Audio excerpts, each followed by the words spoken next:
Nacimiento de Fernando II de Aragón. El 10 de marzo de 1452 nació en Sos, Zaragoza, el infante Fernando, más conocido por todos como Fernando II de Aragón o Fernando el Católico. Su padre fue Juan II, por entonces rey tanto de la corona de Aragón como del reino de Navarra. Pero Fernando no fue el primogénito del rey Juan. De su primer matrimonio ya había tenido un hijo, el príncipe Carlos de Viana, con el que a pesar de ser su heredero estaba en plena guerra civil en territorio navarro y también en zonas de Cataluña, donde algunos nobles apoyaban al heredero por encima de su padre. Juan II se quedó viudo y contrajo segundas nupcias en 1447, esta vez con la castellana Juana Enríquez, hija de nada menos que del almirante de Castilla, don Fadrique Enríquez. Fruto de este matrimonio, la reina Juana se quedó embarazada de Fernando. Durante la guerra civil entre Juan II y su hijo Carlos, este último fue por fin hecho prisionero en octubre de 1451, pero a pesar de eso la guerra continuó aún con más virulencia, si cabe.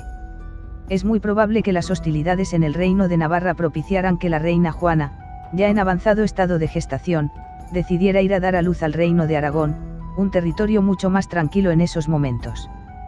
Pero claro, estamos en pleno siglo XV, y ni los caminos ni los medios de transporte son los de ahora, y al poco de atravesar la frontera entre ambos reinos, a Juana se le adelantó un poco el parto y dio a luz en la primera localidad que se encontró en suelo aragonés, Sos. Aún hoy en día quedan recuerdos de este episodio, pues la puerta medieval por la que Juana entró en la localidad zaragozana se sigue llamando el Portal de la Reina, en su honor. Fue alojada en el Palacio de Sada, y allí fue donde nació el futuro Fernando el Católico, quien se convertiría en uno de los reyes más importantes de la Europa de su época. El propio Sos acabaría recibiendo más tarde, en recuerdo de este nacimiento, el nombre completo que hoy en día conocemos, Sos del Rey Católico. El bautizo oficial ante la corte del infante se produjo en la SEO de Zaragoza casi un año después, en febrero de 1453. Pero aunque no hay pruebas que lo aseveren, varios investigadores creen que el verdadero bautismo de Fernando se produjo en el mismo Sos a los pocos días de nacer, probablemente en la iglesia de San Esteban. Hay que recordar que en aquella época la mortalidad infantil era extremadamente alta, y muchos eran los bebés que morían a los pocos días o semanas de nacer por diferentes causas. Por ello el bautizo se realizaba a las horas o pocos días de haber nacido para así asegurar, por lo que pudiera pasar, que el recién nacido estuviera reconocido como miembro de la comunidad cristiana y con el pecado original purgado ante los ojos de Dios. Es por eso por lo que se hace difícil creer que los reyes esperaran 11 meses a que su hijo fuera bautizado. Años después, el príncipe Carlos de Viana murió, y Fernando fue jurado en las Cortes de Aragón celebradas en Calatayud en 1461 como heredero al trono de Aragón y de la corona de Aragón. No fue así en el reino de Navarra, que se acabó desvinculando a la muerte de Juan II. En 1469 Fernando se casó con la futura Isabel I de Castilla y ambos propiciarían la unión de ambas coronas en una sola cabeza a pesar de que estuvo a punto de no producirse dicha unión, el fin de la conquista de Al-Ándalus, la expulsión de los judíos, el descubrimiento del Nuevo Mundo y la proyección mundial de lo que pronto empezaría a conocerse como la monarquía hispánica. El genio político de Fernando fue tal, que las malas lenguas dicen que el propio Nicolás Maquiavelo se inspiró en él para escribir El Príncipe, una especie de manual en el que comentaba las cualidades que debía tener el mejor de los monarcas. Realidad. Ficción. Probablemente nunca lo sabremos, pero desde luego el que fue el último monarca tras Támara fue toda una figura en una Europa que se adentraba de forma vertiginosa en la Edad Moderna.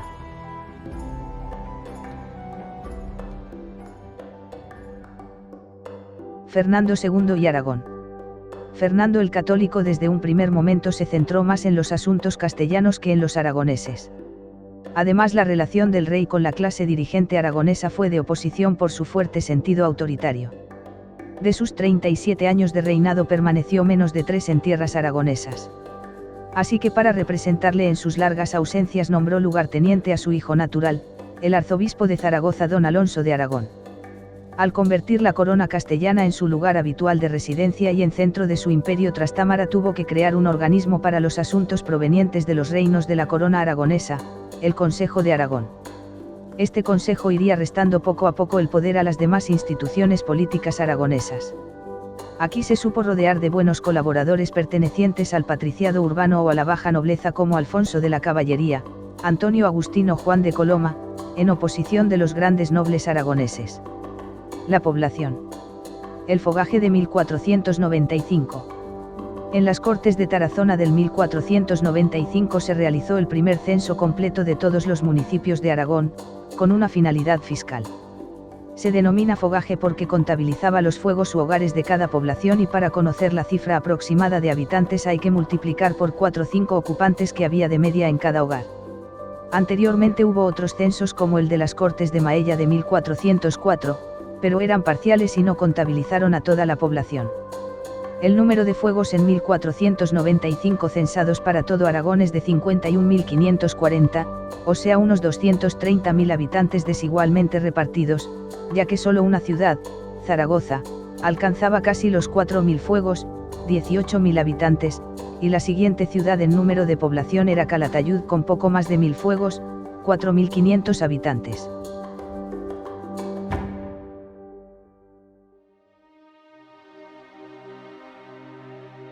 Una de las instituciones comunes a los reinos que se intentó introducir en Aragón fue la Santa Hermandad, una especie de cuerpo de policía para abolir el bandolerismo y mantener el orden público, pero no tuvo ningún éxito y acabó por desaparecer al poco tiempo.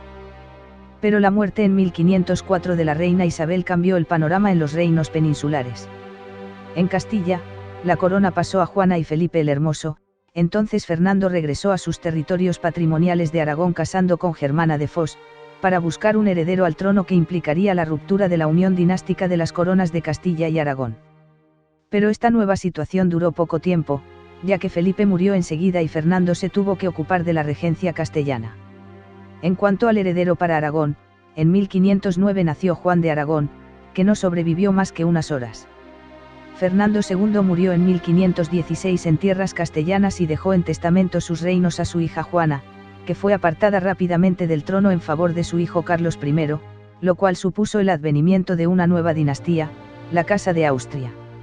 En lo que se refiere a la vida cultural aragonesa bajo el reinado de Fernando II sufrió un empuje importante. Destaca el mecenazgo del arzobispo de Alonso de Aragón, sobre cuya corte giraron todas las artes.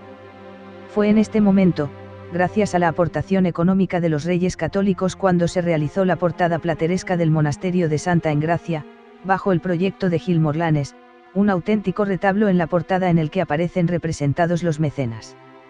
También fue subvencionado por los reyes en esta misma época la ampliación realizada en el Palacio de la Aljafería.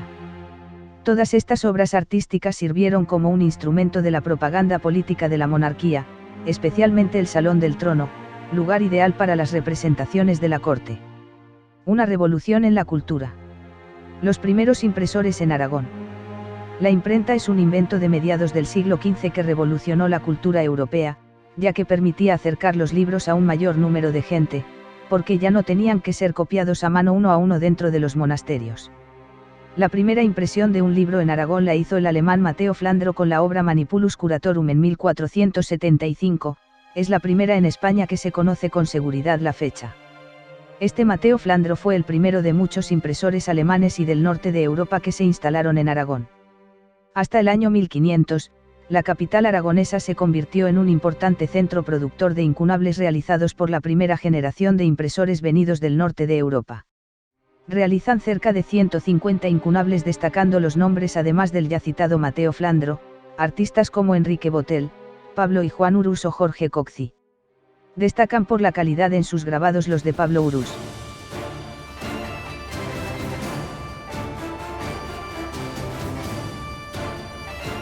Nos encontramos en la parte final de esta serie, que he dedicado a la historia medieval de Aragón.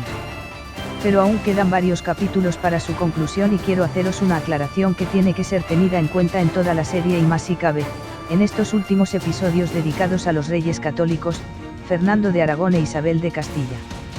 Escuchando las narraciones, nos puede parecer que se repiten situaciones y acontecimientos, pero la historia y la de estos reyes en particular, tienen hechos y situaciones relevantes, que se van solapando, unas tras otras. Y para llevar un buen hilo conductor de la trama, hay que reiterarse en un acontecimiento anterior, para comprender mejor el siguiente hecho histórico. He creído conveniente hacer esta puntualización. Deseo que sigáis disfrutando de esta serie, como yo lo estoy haciendo, a la hora de realizarla.